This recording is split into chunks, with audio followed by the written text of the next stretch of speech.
বাজারে কেনাকাটা করতে গেলে কিভাবে আমরা ইংরেজিতে কথা বলতে পারি সেটা জেনে নেব আজকের এই ভিডিওর মাধ্যমে।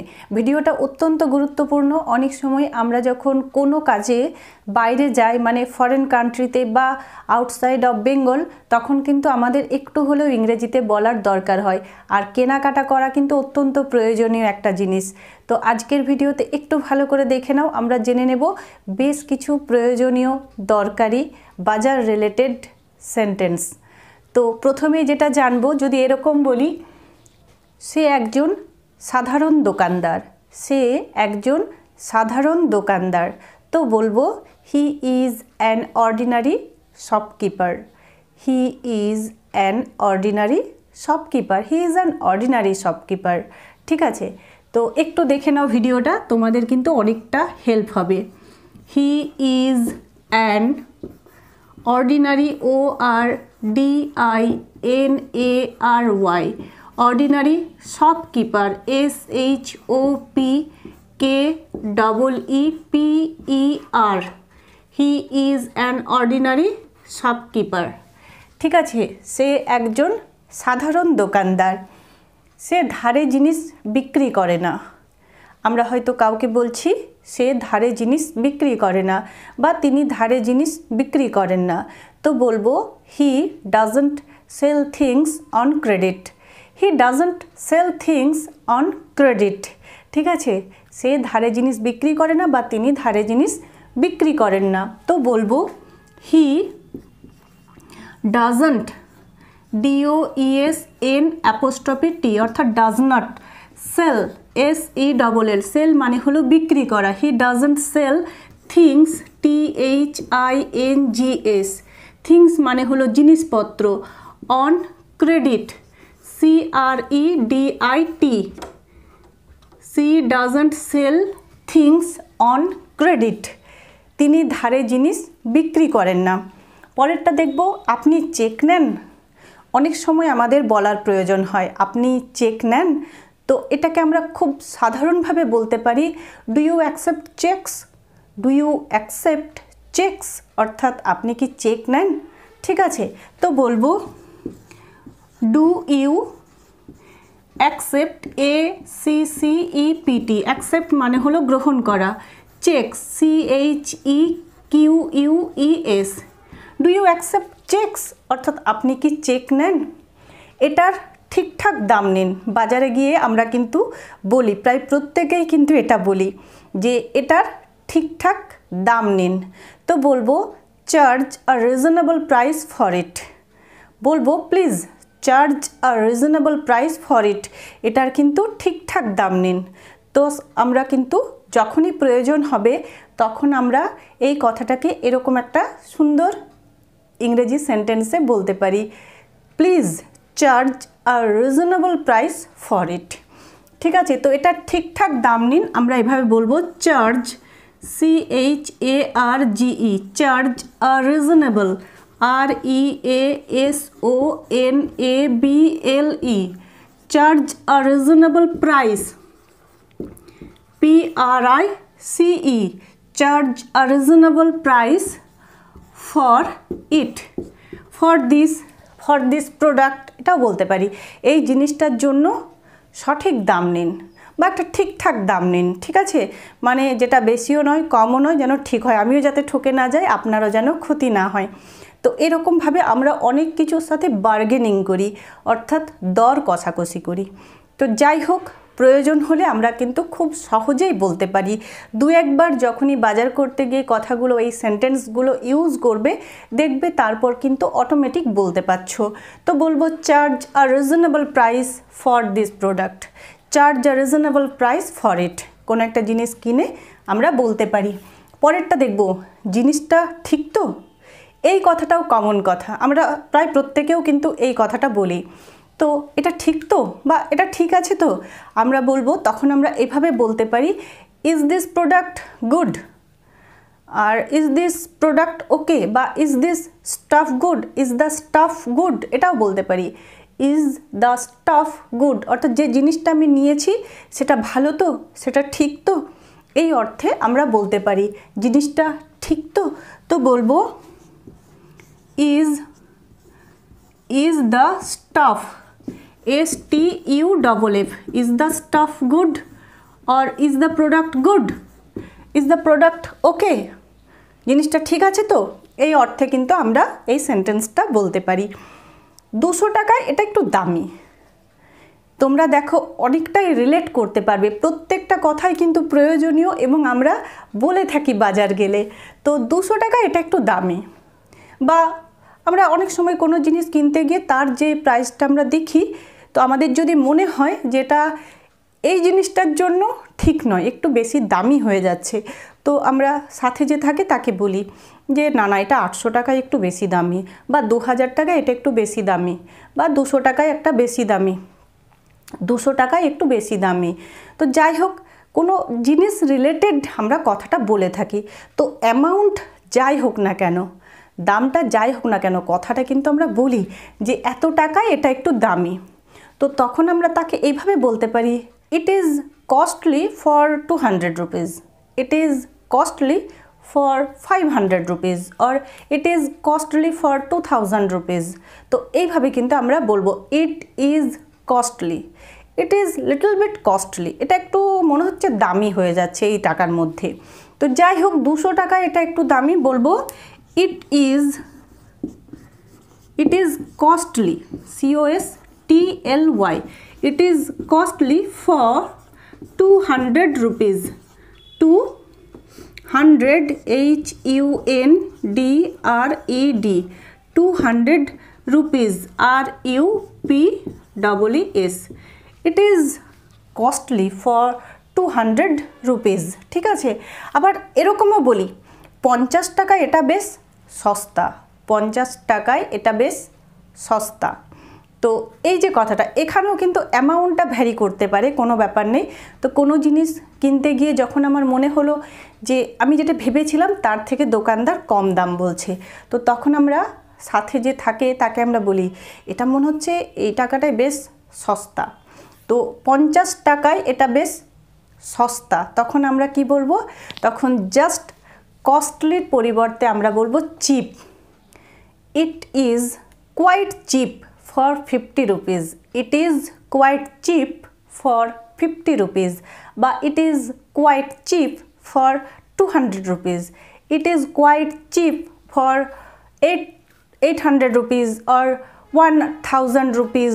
তো অ্যামাউন্ট আমরা বলবো, তার আগে বলবো it is quite cheap, cheap মানে হলো সস্তা, বেশ সস্তা, তো বলবো কোয়াইট চিপ। তো 50 টাকা এটা বেশ সস্তা, বলবো it is QUITE, it is quite cheap, CHEAP, it is quite cheap for 50 rupees, FIFTY, 50 rupees, RUPEES, it is quite cheap for 50 rupees. তারপরে যেটা আছে এটা ছেঁড়া, দেখবে এটা ঘটে যে দোকানদার যখন হয়তো কোনো আমাদেরকে টাকা ফেরত দেন, কোনো টাকার মধ্যে যদি ছেঁড়া থাকে, আমরা দোকানদারকে বলি দেখুন না এটা ছেঁড়া, তো এটা ছেঁড়া আমরা বলবো it's torn, it's torn, it is torn, তো ইটস টর্ন এটা আমরা বলতে পারি এটা ছেঁড়া। বা কোনো ড্রেস কিনতে গিয়েও আমরা বলি, এটা যদি দেখতে পাই যে সেখানে ছেঁড়া আছে, তো আমরা বলি এটা ছেঁড়া, তো বলবো ইটস টর্ন। ঠিক আছে, তো প্রয়োজন হলে আমরা এই সেন্টেন্সটা বলতে পারি। এটা একেবারে নতুন, এটা একেবারে নতুন কোনো জিনিস দেখে আমরা এরকম একটা কমেন্ট করি, বা দোকানদারের মুখ থেকেও শুনি। তো দোকানদার যদি বলেন ইটস ব্র্যান্ড নিউ, অনেক সময় দোকানদার এরকম বলেন যে সিট ইটস ব্র্যান্ড নিউ, অর্থাৎ এটা দেখুন এটা একেবারে নতুন। অনেক সময় যখন আমরা কোনো নতুন জিনিস দেখতে চাই, তো অনেক দোকানদারের মুখে আমরা এই কথাটা শুনতে পাই। তো এটা একেবারে নতুন, বলবো ইটস, অর্থাৎ ইট ইজ ব্র্যান্ড নিউ, অর্থাৎ এটা একেবারে নতুন, ইটস ব্র্যান্ড নিউ। সুতির কাপড় ধুলে ছোট হয়ে যায়, খুব সাধারণ একটা কথা, আমরা কিন্তু বলি সুতির কাপড় ধুলে ছোট হয়ে যায়।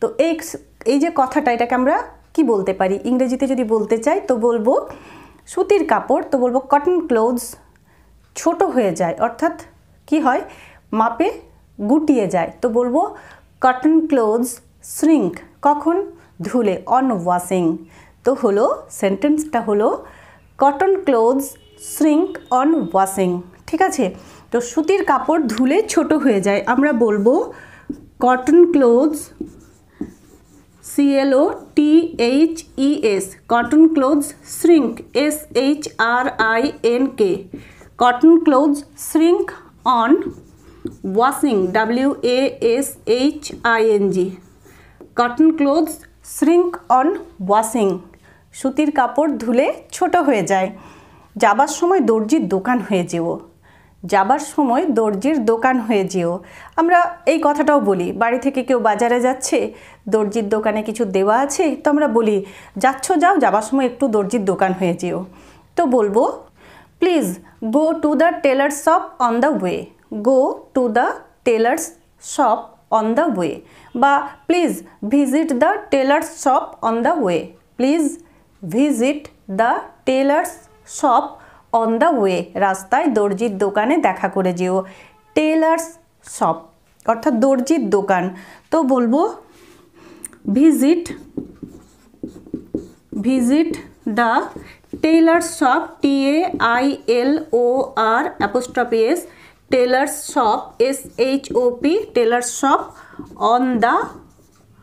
অন দ্য ওয়ে রাস্তায় যাবার সময় দর্জির দোকান হয়ে যেও যাবার সময় দর্জির দোকান হয়ে যেও visit the tailor's shop on the way আমরা একটা প্লিজ কথা এতে যোগ করতে পারি কোনো অসুবিধে নেই বলাটা কিন্তু আরও পোলাইট হয় বা তার যদি যাওয়ার ইচ্ছে না থাকে সে কিন্তু যাবে যদি আমরা একটা প্লিজ কথা অ্যাড করি তো কখনো কখনো এই প্লিজ কথাটা আমাদের নর্মালি কথার সাথে বলা উচিত নেক্সট দেখব এই জুতো বেশ আঁট অন্য এক জোড়া দেখান আট এই কথাটা আমরা খুব একটা ব্যবহার করি না আমরা ইংরেজি কথাটাই বেশি ব্যবহার করি সেটা হলো টাইট তো আমরা তখন এরকমভাবে এই কথাটা বলতে পারি যখন জুতোর দোকানে গিয়ে জুতো কিনি হয়তো মাপে ছোট দেওয়া হয়েছে বা দিয়েছে আমরা পরে দেখলাম না জুতোটা বেশ টাইট হচ্ছে অর্থাৎ আট হচ্ছে আমরা তখন দোকানদারকে এভাবে বলি এই জুতো জোড়াটা বেশ আট অন্য এক জোড়া দেখান তো বলবো তখন আমরা এভাবে বলতে পারি this shoe is very tight please show me another pair অর্থাৎ আমাকে অন্য এক জোড়া দেখান এই জুতোটা বেশ আট তো this shoe this SHOE this shoe is very tight TIGHT tight please PLEASE please show SHOW show me ANOTHER another pair PAIR please show me another pair this shoe is very tight please show me another pair এভাবে বলতে পারি আমার হিসেব চুকিয়ে দিন কোনো দোকানে ভীষণ ভিড় তোমার জিনিসপত্র কেনা হয়ে গেছে তুমি অনেকক্ষণ ধরে দাঁড়িয়ে আছো অলরেডি তুমি অ্যামাউন্ট দিয়ে দিয়েছো দোকানদার কিন্তু তোমার ফেরতটা বা হিসেবটা ঠিকঠাক করেননি যাই হোক একটা যে আন্দাজ করেছো তার থেকে বেশি অ্যামাউন্ট তুমি অলরেডি দোকানদারকে দিয়েছো তো তখন আমরা কি বলি ঠিক আছে আপনি আমার হিসেবটা চুকিয়ে দিন তো ঠিক আছে তো এই যে হিসেবটা চুকিয়ে দিন তো এই কথাটাকে আমরা এইভাবে বলতে পারি please clear my account please clear my account অর্থাৎ আমার হিসেবটা ঠিকঠাক করে দিন আমার হিসেবটা চুকিয়ে দিন ঠিক আছে তো বলবো please PLEASE please clear CLEAR please clear my accounts ACCOUNTS please clear my accounts এভাবে কিন্তু আমরা বলতে পারি তো এতক্ষণ যারা ভিডিওটা দেখছো বুঝতেই পেরেছো যে কতটা প্রয়োজনীয় এই সেন্টেন্সগুলো আমাদের জানার কারণ অনেক সময়ই আমাদের বলার দরকার হয় তো যদি ভালো লাগছে বা ভালো লাগলো আর যদি উপকারে লাগছে ভিডিওগুলো তো ইউটিউব চ্যানেলটাকে একটু প্লিজ সাবস্ক্রাইব করে রেখো যদি সাবস্ক্রাইব করা না থাকে আর ফেসবুক পেজে দেখে থাকলে পেজটাকে একটু প্লিজ ফলো করে রাখো এরকম আরও ভিডিও পেতে চাইলে তো চলো আরও একবার আমরা প্র্যাকটিস করে নিই এই সেন্টেন্সগুলো তো প্রথমেই যেটা আছে সে একজন সাধারণ দোকানদার he is an ordinary shopkeeper সে ধারে জিনিস বিক্রি করে না he doesn't sell things on credit he doesn't sell things on credit. আপনি চেক নেন? Do you accept cheques? Do you accept cheques? এটার ঠিকঠাক দাম নিন। Charge a reasonable price for it. Charge a reasonable price for it. জিনিসটা ঠিক তো? Is the stuff good? Is the stuff good or is this product good? 200 টাকায় এটা একটু দামি। ইট is costly for 200 rupees. It is costly for 200 rupees.